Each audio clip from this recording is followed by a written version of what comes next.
This is Liberty University's online class with HIWD 375, Korean and Vietnam War, with Professor Rob Ritchie. I'm Drake Inlow, and I'm here with Thomas Voles. And we're going to do an interview. I'm going to ask him some questions, and he's going to say whatever he feels. First question is, please describe your training before the war, and what was your mission during your war? Well, I was trained at. We went to San Diego for boot camp because at the time they were rebuilding the barracks at Paris Island. So we went through boot camp, and then went through ITR, and then came back for advanced infantry training, and then they shipped us to Okinawa. We stayed at Okinawa like 2 days, got our gear and stuff, and left there. Landed at Da Nang, and my MOS at the time was 0311, which is a grunt. When we landed there, as we got off the plane, there's people standing there, and they say, you, First Marines, you, Third Marines, you, Recon. So me and several other guys went to Recon, and when they said Recon, I said, oh, hell, killed, was bad reputation for Recon. But anyway, it turned out to be the best outfit you could be in, or I thought it was the best to be in because of the support you had. But, yeah, I felt like it. I mean, when you get to Recon, when you get up there, the older guys kind of took up to you, and like they would go on a patrol, and they'd take maybe 2 of us. Only 8 of them to start with. Well, they would take maybe 2 of us and show us stuff, just try to get us introduced into it. And, you start catching on, and then they give you more and more responsibility. And, a lot of people say, well, they stick these guys on point, get them killed, get rid of them. They don't do that. They put you back there, and tell in Charlie or something. Or they didn't to us, I'll say that. But anyway, yeah, I felt like we were adequately trained. And after a few patrols like that, being under their wing, and them guys, they've been over there a long time. They knew what they was talking about. Right. And we ran recon patrols, what we did, gather information, bring it back, debrief, and give it to, for the grunts or whatever. We just basically went out and counted people and guns and anything we could find. All right. The next question would be, what were your conditions like when you were in Vietnam, whether it be on the base or when you were out in the field? What location and time period were you there? I was there from January of '69 to August of '71. And we were at, our camp was Camp Reasoner. It's up on top of Freedom Hill, close to the PX, where Bob Hope came in there one time for a show. Yeah. But there was a lot of other bases around us too, but we were up on top up there, and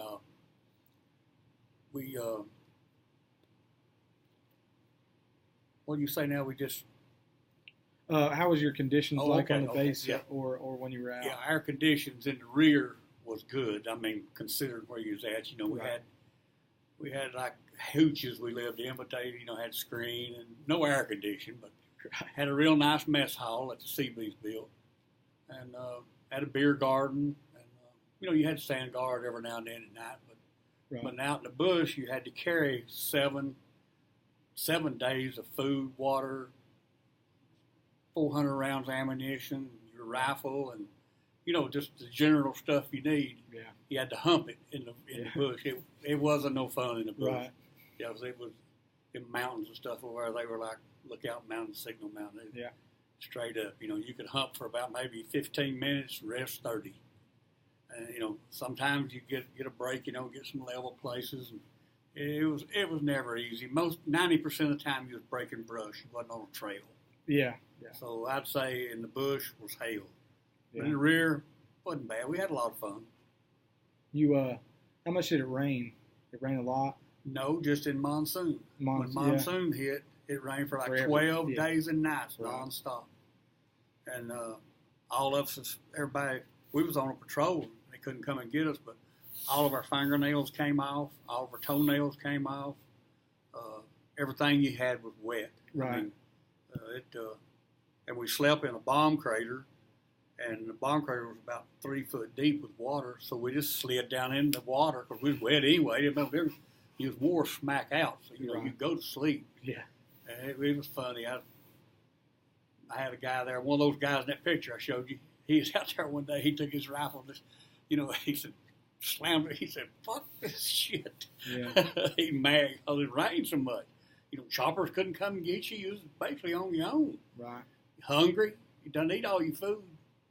But yeah, that rain was a problem. But you didn't get that much of it. Right.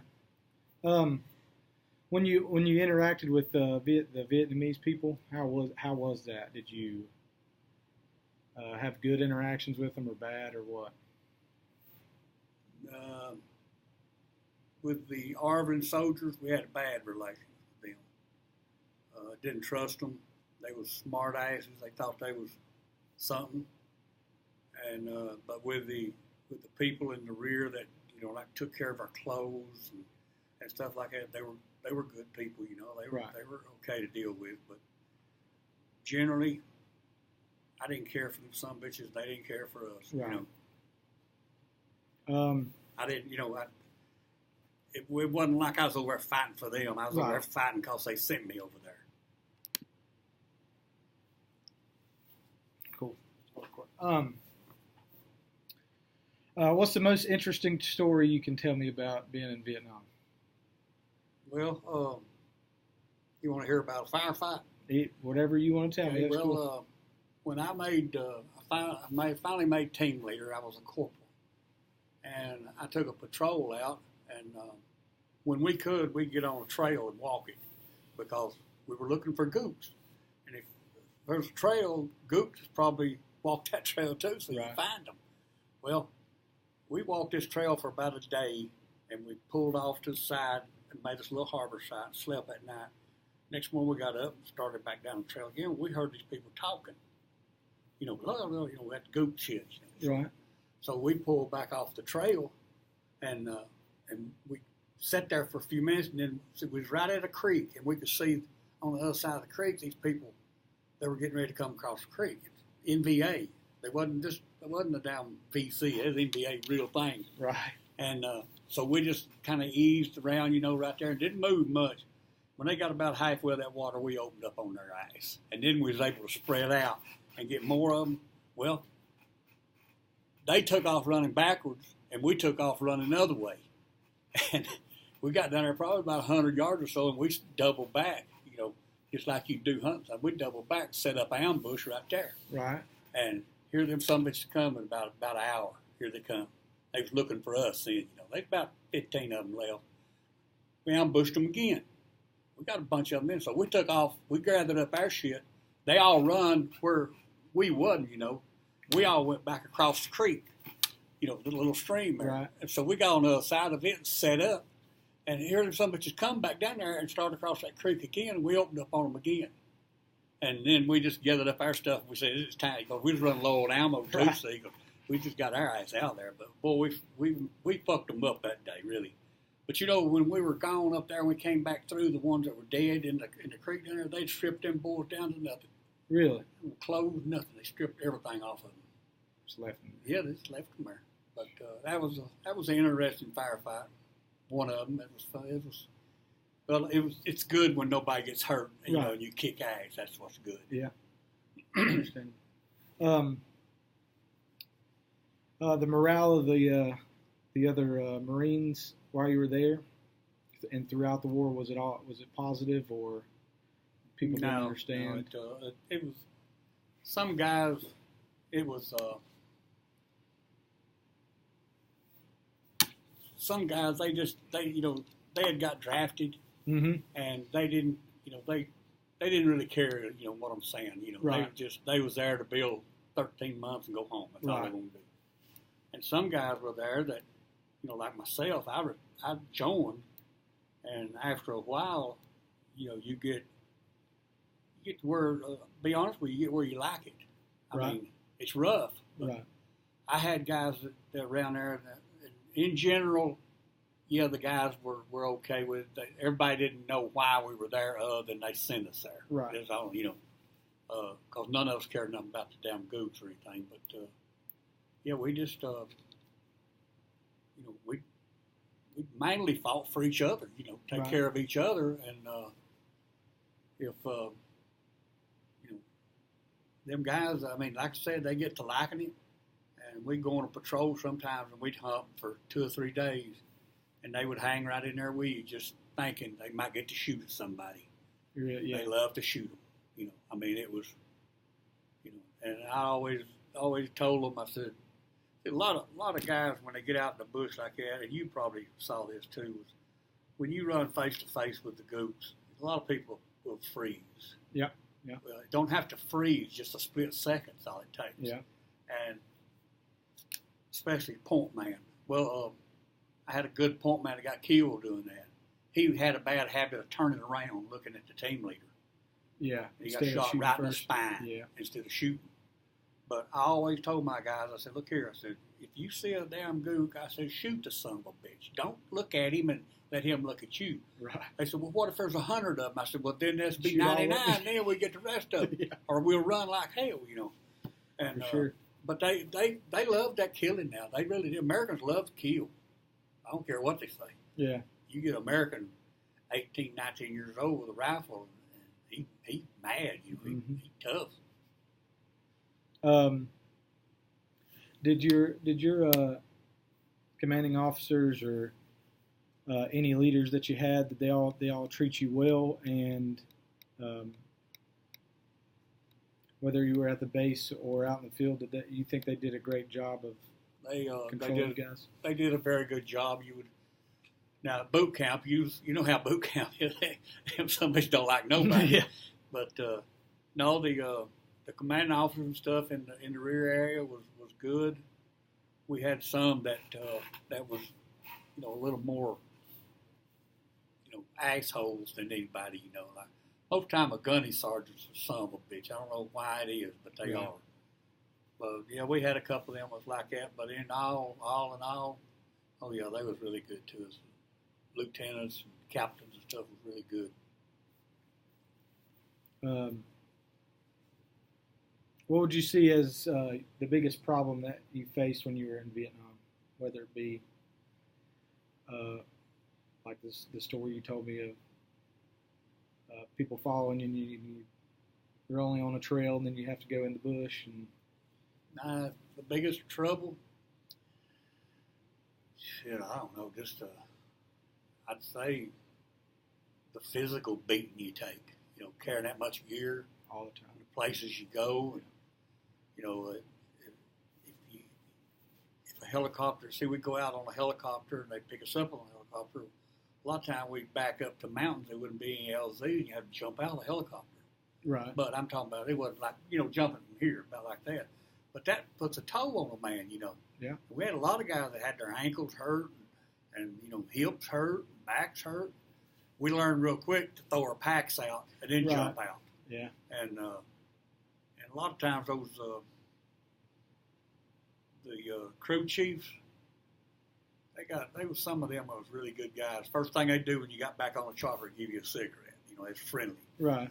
Well, there was one out there that he kept people back up there, and he'd tell them to get off, and that's too high, and he'd push these guys out. Really? He done that once or twice. Well, this old big boy, they called him Huey. He was like a Huey, He got back there and that guy was telling him to get out. Huey reached and grabbed him around the neck and took him with him. It was 3 days before they could find an LZ to get him out. They said that son of a bitch cried like a baby. but he learned though. Hell yeah, I bet he didn't push nobody else out. He couldn't. The training that you got before you went to Vietnam, do you think it was adequate? Like you had good training for the real live battle. Do you think you were well prepared? Well, you were trained for the battle, and we had quite a bit of jungle training. Right. Yeah, I'd say it was adequate for what time they had to train you. Right. But like I said, when we got over there, those older guys, They took us under under their wing, and you probably the same thing. I mean, you know, for sure. Yeah, older guys don't treat boots as bad as they make it out to be sometimes, unless you're a shitbird. Right. But yeah, I think it was pretty good. You was tough as a nail when you got over there. I know that. Right. Well, that's the Marine Corps way. Damn. Run all day, run all night. Yep. When you left Vietnam, do you think personally that you did a good job and that you accomplished the American goal that was set? I think that I did a good job. Not just me, but I did a good job. But the country let us down. They quit. We kicked their ass. I never remember losing a battle with them or a firefight with them. Right. Now, we didn't have battles where we get in a house and they was in a house or something. We was in the jungle. Right. And, you know, a lot of times people shoot at you, you didn't even know where they was at. Because the tree limbs falling, you knew they were shooting at you. Right. So you start shooting back, you know. But, no, when they quit and pulled out of Vietnam, and I saw those tanks run through the gates there in Saigon, I sat down and cried like a baby. It's such a waste of good men, time, and I was proud of what I done over there. Right. I got a Bronze Star, I got a Cross of Gallantry, you know, and I felt like I did really good. And I never ran from a fight, and none of my guys ever ran from a fight. But when we come back, you know, it's just, yeah, we done our job. We done ours. And if they left us alone, and it even got to the point at the end that if we had 20 NVA in the open and we called for a fire mission on them, they wouldn't shoot it because there's too many of them. Really? If we told them there was 4, they'd shoot for us because they didn't want to kill that many of them. Now, really? I don't understand it. I don't either. But we learned real quick that if there was 20, we told them there was 4. Right. And a lot of times we get those naval guns and shoot for 8-inch. And hell, if some bitch can hit that refrigerator 3 times, you know. Yeah. But that's just how sorry the government got. I mean, the American government's what went to hell, you know, for that. I mean, it's a waste. That's the thing about it. Just think all them young boys are dead. Yeah. That didn't have to be. Right. That's what pisses me off. And then you got these politicians sit up there, you know, and steal fucking money. That's all they do. Right. Okay, next question. I get pissed off on that. Years down the road, you know, as you sit here today, what do you think you learned from those experiences? What do you think you took away from all that? Not to trust the government's one thing. Right. Not to believe in the government because, I mean, until Trump was in there, I had no feelings whatsoever for the government. Trump's the best president we ever had. Everybody in Washington's fighting him though, but he's still getting things done. But I guess the most I took away from it was that, well, I know one thing, I always swore to myself that I wasn't going to let nobody cuss me, nobody holler at me, right, and nobody slap me. And I learned really that I didn't have to take no shit from nobody, you know. From Vietnam, I got it. It was an experience. I mean, I'm glad I went. Right. But if they was going to send me back over there today, I wouldn't go. But when I was over there, I extended for 6 months. I stayed 13 months, and I extended for 6 more months. And then I was going to extend again, and they pulled my unit out. And they moved the Marines out, put the Army in, Freedom Hill, Camp Reason is what I told you that earlier. But yeah, that's all I took from it. Was just I came home, I was mean as hell, just, you know, mad at the world. Right. Just pissed off, you know. You know, if you didn't fight in the war, fuck you, I don't undo you. Right. You know. Yeah. You wasn't these damn school boys. They didn't know or understand anything. Yeah. No. I got you. They don't realize that how, you know, that shit don't come easy, you know. And then your government quits. That pissed me off more than anything when they quit. I'd have stayed. I might still be over there if they hadn't pulled my unit out. Right. I know I'd have been there 6 more months. anyway. Well, I do appreciate your time, and thank you for taking this interview with me. Well, I hope I didn't offend nobody. I guess